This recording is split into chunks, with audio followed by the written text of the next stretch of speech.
Hi friends, welcome back. അപ്പോൾ ഇന്ന് വന്നിട്ടുള്ളത് നമ്മുടെ സ്കൂളിലുള്ള ആക്ടിവിറ്റി ടൈമിൻ്റെ ഒരു വീഡിയോ ആയിട്ടാണ്. അപ്പോൾ നമ്മുടെ സ്കൂൾ ഏതാണെന്നല്ലേ, bishop Smith CSI English medium സ്കൂളാണ് നമ്മുടേത്, കാലിക്കറ്റ് മാനാഞ്ചിറ. അപ്പോൾ മാനാഞ്ചിറയിൽ നമുക്കറിയാം, എല്ലാവർക്കും അറിയാം, ആ ട്രാഫിക്കിൻ്റെ സൈഡിൽ തന്നെ എന്തുണ്ട്, നേരെ നോക്കിക്കഴിഞ്ഞാൽ സംഗീത് ടെക്സ്റ്റൈൽസ് ഉണ്ട്.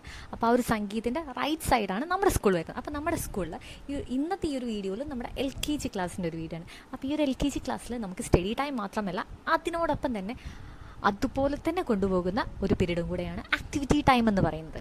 ഇപ്പോൾ ഈ ഒരു ആക്ടിവിറ്റി ടൈം എന്ന് പറയുന്നത് മക്കൾക്ക് കളിക്കാൻ ഗെയിംസ് പീരീഡ് അങ്ങനെയൊന്നുമല്ല. ആക്ടിവിറ്റി എന്ന് പറയുന്നത് നമുക്ക് മാനസികമായിട്ടും ശാരീരികമായിട്ടും കുട്ടികളെ എങ്ങനെ വളർത്തിയെടുക്കാൻ വേണ്ടി പറ്റും എന്നുള്ളത് തെളിയിച്ചു കൊണ്ടിരിക്കുന്ന ഒരു പീരീഡാണ് നമ്മുടെ ഈ ഒരു ആക്ടിവിറ്റി ടൈം എന്ന് പറയുന്നത്. ആ ഒരു ആക്ടിവിറ്റി ടൈമിലൂടെ നമ്മൾ മെയിനായിട്ട് കോൺസെൻട്രേഷൻ ചെയ്യുന്നത് കുട്ടികളെ ആൽഫബറ്റ്സ് കളിയിലൂടെ പഠിപ്പിക്കാം, നമ്പേഴ്സ് കളിയിലൂടെ പഠിപ്പിക്കാം, കളേഴ്സ് കളിയിലൂടെ പഠിപ്പിക്കാം, എങ്ങനെ നമുക്ക് ഓരോന്നും കണക്ടിവിറ്റീസ് കളിയിലൂടെ പഠിപ്പിക്കാൻ വേണ്ടി പറ്റും എന്നുള്ളതൊക്കെയാണ്. അപ്പോൾ ഇവിടെ നമ്മുടെ ടീച്ചറിനെ പരിചയപ്പെടുത്താൻ വേണ്ടി മറന്നുപോയി. ഇതാണ് നമ്മുടെ LKG A ഡിവിഷനിലുള്ള കുട്ടികളെ പഠിപ്പിക്കുന്ന നമ്മുടെ ഉമാമിസ്. അപ്പോൾ ഉമാമിസ് എന്ന് പറയുന്നത് ഒരുപാട് വർഷ കാലയളവിലെ എക്സ്പീരിയൻസ് ഉള്ള ഒരു ടീച്ചറാണ്. അപ്പോൾ ഇന്നത്തെ ഈ ഒരു വീഡിയോയിൽ ടീച്ചറാണ് നമുക്കെല്ലാ പ്രോഗ്രാംസും ചെയ്തുകൊണ്ടിരിക്കുന്നത്. അപ്പം ഈ നമ്മൾ മെയിനായിട്ട് നോക്കുന്നത് ഈ ഒരു ഷേപ്സ്. അപ്പോൾ ഷേപ്സ് എന്ന് പറയുന്നത് നമുക്കറിയാലേ, ഇതിലൂടെ കുട്ടികൾക്ക് ഷേപ്സ് ഏതാണെന്ന് തിരിച്ചറിയാൻ വേണ്ടി പറ്റും. ഏതാണ് circle, rectangle, square, oval, triangle. അപ്പോൾ ഇതൊക്കെ ഏതൊക്കെയാണ് ഷേപ്പ് എന്ന് ഇതിലൂടെ പഠിക്കാൻ വേണ്ടി പറ്റും. ഇതിലൂടെ നമുക്ക് എന്ത് ചെയ്യാം, കുട്ടികളെ വേറെ ഒന്നും കൂടെ പഠിപ്പിക്കാൻ വേണ്ടി പറ്റും. കളർ അല്ലേ, നമ്മൾ പറയുന്ന സർക്കിൾ എടുക്കാൻ വേണ്ടി പറയുമ്പോൾ കുട്ടിക്ക് അതിൽ നിന്ന് ഇഷ്ടമുള്ള സർക്കിൾ എടുക്കാൻ വേണ്ടി പറ്റും. ബട്ട് ടീച്ചർ അതിലൂടെ ഒരു ഓപ്ഷൻ കൂടെ കൊടുക്കുകയാണ് അല്ലേ.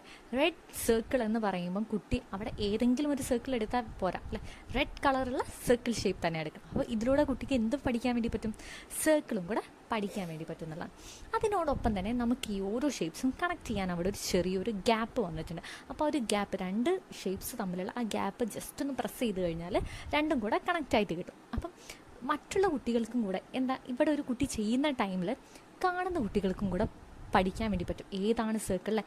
ഒരു കുട്ടി എടുക്കുന്ന ടൈമിൽ ടീച്ചർ അവിടെ നിന്ന് പറയും അതാണോ സർക്കിൾ. അപ്പോൾ ആ കുട്ടിക്ക് എന്താ അവിടെ ഡൗട്ട് ഉണ്ടാകില്ല, ഇതല്ല സർക്കിൾ. അപ്പോൾ സർക്കിൾ തപ്പി പിടിച്ച് ആ ഒരു കുട്ടി പോകും, ബാക്കിയുള്ള കുട്ടികൾക്കും കൂടെ മനസ്സിലാവും അത് സർക്കിൾ അല്ലായിരുന്നു, സർക്കിൾ ഏതാണ് കറക്റ്റ് ഷേപ്പ് എന്ന് ബാക്കിയുള്ള കുട്ടികൾക്കും കൂടെ പഠിക്കാൻ വേണ്ടി പറ്റും. ഇതിനോടൊപ്പം തന്നെ നമ്മൾ ഒരുപാട് കളർ ബോൾസും വെച്ചിട്ടുണ്ട്. അപ്പോൾ ഈ ഒരു ബോൾസിലൂടെ നമ്മൾ എന്ത് ചെയ്യും, ഇത്ര നമ്പർ ഓഫ് ബോൾസ് പിക്ക് ചെയ്യണമെന്ന് പറയുന്ന ടൈമിൽ കുട്ടികൾ അത്ര നമ്പേഴ്സ് പിക്ക് ചെയ്ത് ടീച്ചറുടെ കയ്യിൽ കൊടുക്കും. അപ്പം ഇതെന്താ പറയുന്നത്, ഇതൊരു കുട്ടീനെ വിളിച്ചാൽ ആ ഒരു കുട്ടിയെ മാത്രം ചെയ്യിപ്പിക്കുന്നതല്ല, ഒരു കുട്ടീനെ വിളിക്കുന്ന ടൈമിൽ ബാക്കി എല്ലാവരും അവിടെ ഓഡിയൻസ് ആയിട്ട് അവിടെ നിൽക്കുന്നുണ്ട്. ഓരോ കുട്ടിയും ശരിയായിട്ട് അവിടെ നമ്മുടെ ആക്ടിവിറ്റി ചെയ്യുന്ന ടൈമിൽ അവരെ പ്രോത്സാഹിപ്പിക്കാനായിട്ട് അവിടെ ക്ലാപ്പ് ചെയ്യുന്നുണ്ട്.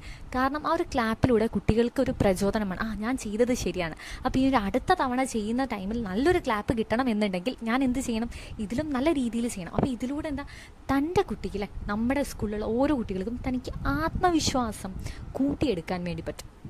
നമ്മളിപ്പോൾ കുട്ടികൾ എന്ത് തന്നെ ഏതൊരു ചെറിയൊരു കാര്യം ചെയ്ത് അത് റെഡി ആണെങ്കിലും അല്ലെങ്കിലും നമ്മൾ എന്ത് ചെയ്യണം, ആ ഒരു കുട്ടിയെ പ്രോത്സാഹിപ്പിക്കണം. ഇപ്പോൾ റെഡി അല്ലെങ്കിൽ ശരിയാണെന്ന് പറഞ്ഞ് പ്രോത്സാഹിപ്പിക്കാനല്ല, മോനെ ഇത് റെഡിയാണ് ബട്ട് കുറച്ചും കൂടെ നന്നാക്കാൻ, ഇത് ഇങ്ങനെയല്ലായിരുന്നു ചെയ്യേണ്ടത് ബട്ട് നമുക്ക് അടുത്ത തവണ നന്നാക്കാമെന്ന് പറഞ്ഞ് നമ്മൾ ആ കുട്ടിയെ ഹാപ്പി ആക്കി വിടണം.